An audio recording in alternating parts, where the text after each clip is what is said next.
where every cell tells a story. I am Farid, your own embryologist. So hello everyone, इस video में हम लोग basically freezing के protocol के बारे में समझेंगे। सबसे पहले फ्रीजिंग क्या होता है।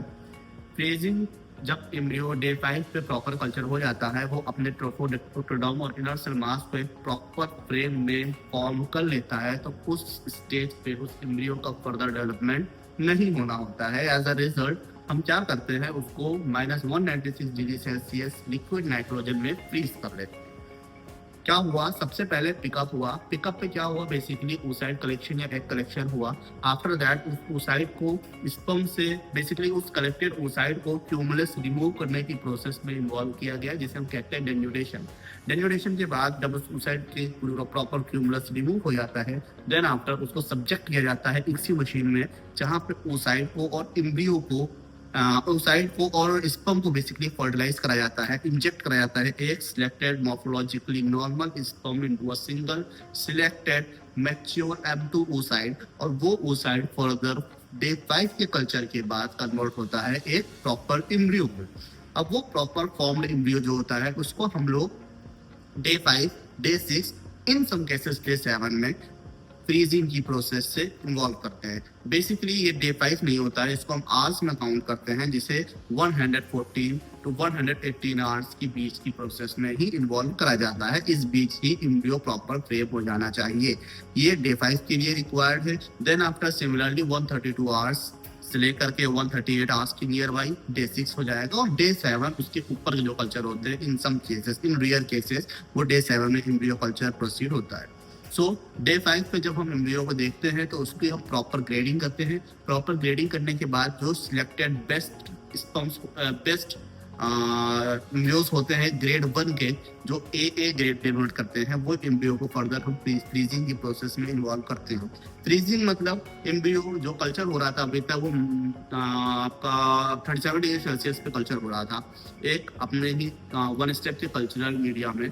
देन आफ्टर उसको हम सडनली तो -196 डिग्री सेल्सियस में शिफ्ट नहीं कर सकते, इसलिए हम क्या करते हैं, उसको अलग अलग मीडिया से ट्रीट करते हैं, अलग अलग मोलर सॉल्यूशन से, जो कि 0.5 और 1 मोलर सॉल्यूशन होते हैं, उनसे ट्रीट करते हैं, ताकि जो हमारा एम्ब्रियो है वो इनर लेवल और आउटर लेवल दोनों लेवल पे रेडी हो जाए -196 डिग्री सेल्सियस की लिक्विड नाइट्रोजन को इनटेक करने के लिए, या उस एटमॉस्फेयर में अपने आप को पहुंचाने के लिए, ढालने के लिए। उस प्रोसेस का बेसिक ओवरव्यू अगर हम आपको बताएं तो क्या होता है, एक एम्ब्रियो के अंदर बहुत से सेल्स इन्वॉल्व होते हैं। ट्रोफोएक्टोडर्म के लेवल पर अलग सेल्स होते हैं, इनर सेल मास के लेवल पर अलग सेल्स होते हैं। जब हम उसे 0.5 मोलर सॉल्यूशन और 1 मोलर सॉल्यूशन से ट्रीट करते हैं, तो बेसिकली क्या होता है, इनर सेल मास में और ट्रोफोएक्टोडर्म में जो भी लिक्विड मौजूद होता है, जो भी लिक्विड कंटेंट होता है एम्ब्रियो के अंदर, वो लिक्विड कंटेंट जो होता है वो क्रायो प्रोटेक्टेंट से रिप्लेस हो जाता है। एज अ रिजल्ट जब एम्ब्रियो एकदम से इस एटमॉस्फेयर में जाता है लिक्विड नाइट्रोजन के, तो उसके अंदर क्रिस्टल फॉर्म नहीं होते हैं। अब क्या होगा अगर क्रिस्टल फॉर्म हो जाएंगे, क्रिस्टल अगर फॉर्म हो जाएंगे तो एम्ब्रियो के अंदर इंजरी हो जाएगी उसके अंदर के सेल मास में, फिर वो किसी काम का नहीं रहेगा। एज अ रिजल्ट उसको अंदर और बाहर दोनों लेवल से स्ट्रॉन्ग करने के लिए हम उसे ट्रीट करते हैं फ्रीजिंग मीडिया से, बेसिकली मोलर सॉल्यूशन से। अब ये ट्रीटमेंट जो होता है वो बेसिकली अलग अलग प्रोसीजर्स में होता है। अब और उसके बाद ट्रीट करने के बाद हम एम्ब्रियो को इस स्ट्रॉ में लोड कर देते हैं, लाइक दिस। इस स्ट्रॉ में हम एम्ब्रियो को लोड कर देंगे। अब लोडिंग के लिए हम सबसे पहले क्या करते हैं, सेकंड मोलर सॉल्यूशन हमारे जो है, उसमें हम एम्ब्रियो को only for 1 minute he treat करते हैं। मीन्स 55 to 60 सेकेंड्स के अंदर हमें एम्ब्रियो को वहाँ से रिमूव करके किसमें शिफ्ट करना होता है, वहाँ से रिमूव करके हमें एम्ब्रियो को शिफ्ट करना होता है liquid nitrogen with in 55 second. तो अब हम आपको ये प्रोसीजर दिखाने जा रहे हैं।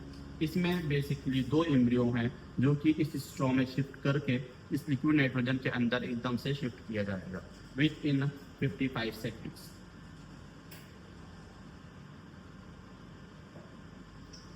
हमने यहाँ से ये मीडिया लिया, ये मीडिया क्यों लिया है इसकी वजह हम आपको बाद में बताएंगे।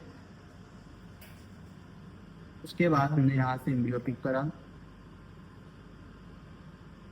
ये 2 एम्ब्रियो हमने पिक कर लिया, हमने उस एम्ब्रियो को इसमें शिफ्ट कर दिया। अब शिफ्ट करने से पहले हम टाइम देखेंगे, हमने 15 सेकेंड पे शिफ्ट किया इसको, रिमेनिंग मीडिया हमने फॉरन इमीडिएट बाहर निकाल दिया ताकि मीडिया का जो पीएच है, मोलैरिटी है, वो डिस्टर्ब ना हो। बेसिकली 15 सेकंड पे हमने मीडिया को शिफ्ट किया था, 15 सेकंड हो रहे थे, तो 15 सेकंड से पहले हमें इस 1 मोलर सॉल्यूशन की मीडिया से एम्ब्रियो को स्ट्रॉ में शिफ्ट करके अंदर डालना है, मतलब हार्डली 55 to 60 सेकंड्स के अंदर। पेशेंट का नाम और UHID लेबल होती है स्ट्रॉ के ऊपर, और उसमें यहाँ इंडिकेट किया जाता है कि एक स्ट्रॉ के अंदर कितने एम्ब्रियो फ्रीज हैं हमारे पास। Due to some confidential aspects हम आपको पेशेंट का नाम नहीं दिखाएंगे। UHID हर हॉस्पिटल की सब्जेक्टिव होती है, और उसके बाद जो हमारे पास आता है वो आता है व्यू पोर्शन, जहाँ पे हम एम्ब्रियो को लोड करेंगे। लाइक 10 सेकंड्स हो गए, now this is the time.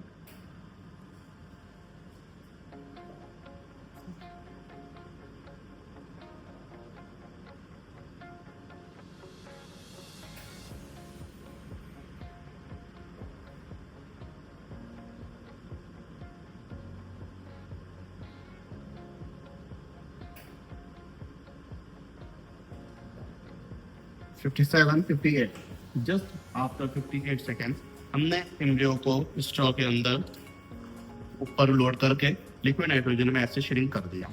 Now हम कैप लेंगे फॉर्सेप्स से पकड़ करके, ये लिक्विड नाइट्रोजन में हम अपने हाथ कभी भी टिप नहीं कर सकते।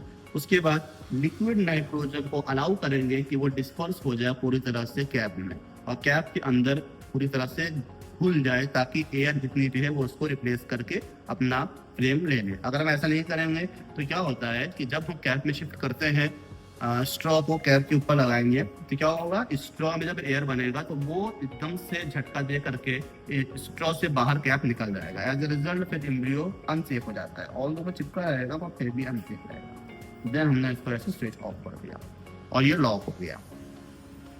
Similarly we will do for the second embryo.